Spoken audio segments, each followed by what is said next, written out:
Hi everyone, welcome to Group 4 YouTube channel. We were given a question regarding topic 4, which is the company constitution. We were given two provisions, which are Article 41 regarding a lessor of the premises who has right to appoint a director to the board directors of the company, and Article 44, any dispute between the company and its members shall be referred to arbitration. So, we were given two different situations according to the provisions. For the first situation is a dispute arose between the company and Cik Wisni, a member of the company. The company brought the matter to court for settlement. However, Cik Wisni is dissatisfied with the action of the company and seeks to stay the action. The second situation is Bank to You Bank, who is the lessor, nominates its branch executive Mr. Wafi as a director of Succession Berhad. However, the director of Succession Berhad disagree with the appointment of Mr. Wafi. The question given to us is to advise the parties on their chances of success by applying the relevant principles of law. So, let's discuss about the question. Section 33(1) stated that the constitution of a company serves as a contract between company and members.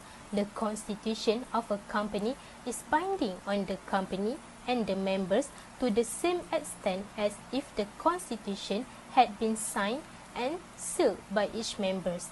This means that the constitution is a statutory contract between the company and members, and between members and members.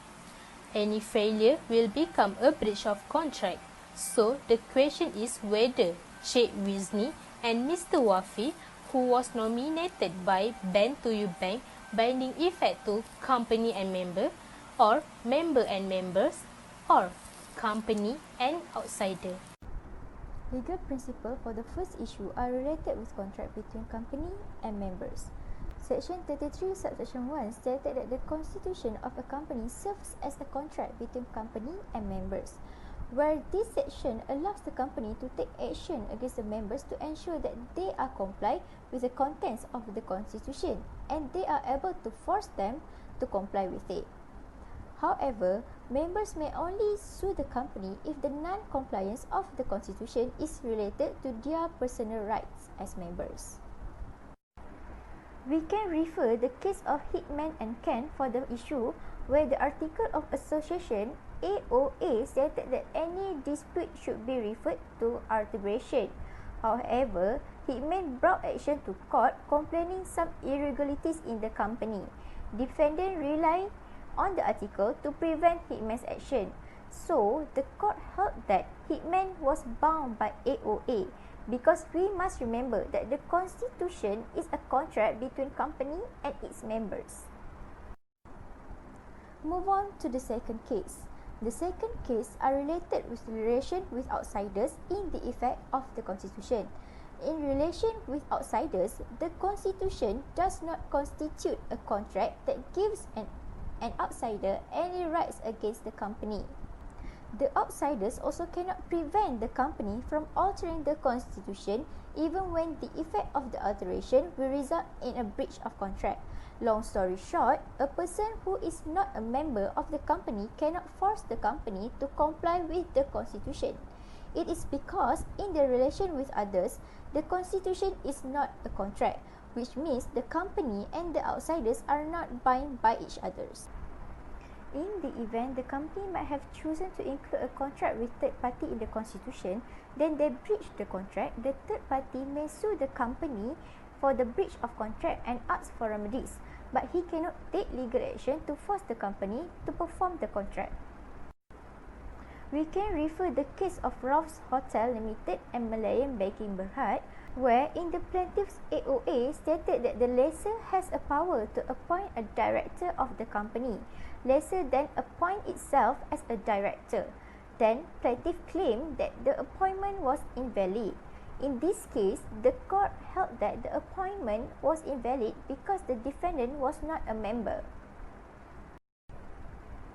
However, the third party can bind the company by having a separate contract with the company which incorporate the terms of the constitution.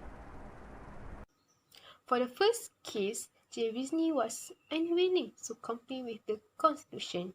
Hence, the company brought this matter to the court based on Section 31(1). The constitution of a company serves as a contract between the company, so that company can take action against the members to ensure that they comply with contents of the constitution. For this case, in the Article 44 that's mentioned, any dispute between the company and its member should be referred to arbitration. That means Disney appoint AOA, where he needs to comply with the constitution. For the second case, Bentoyu Bank, who is company's lessor, went to Mr. Wafi, who is one of its branch executive, to be a director of Succession Berhad, but not approved by the director. So it's the relation between outsiders and the third party have no right to compel the company comply with it. The third party may can sue for breach of contract and just ask for remedies, but he not take legal action to force the company to perform the contract. Based on Article 41, the lessor of the company has the right to appoint a director to the board of directors of the company. But for this case, it is no contract because there is no legal form between two parties and the right not valid. Okay, the conclusion is Disney has right to seek to stay action to the company if the company breached the provision in the AOA and MOA because the constitution acts as a contract between the members and the company. Thus, Disney has right to seek to stay action on the company only if it confer right on members in their capacity as a members. So, Disney has more chances to win in this case than the company. And for the second case, the outsider does not have right to take action or sue the company because Bank to You Bank acts as an outsider for the company. Thus, the constitution does not constitute a binding contract between the company and outsider. So, even though the company breached the contract between Bank to You Bank and the company, Bank to You Bank cannot sue or take forced action towards the company. So, Bank to You Bank have zero chances to win this case.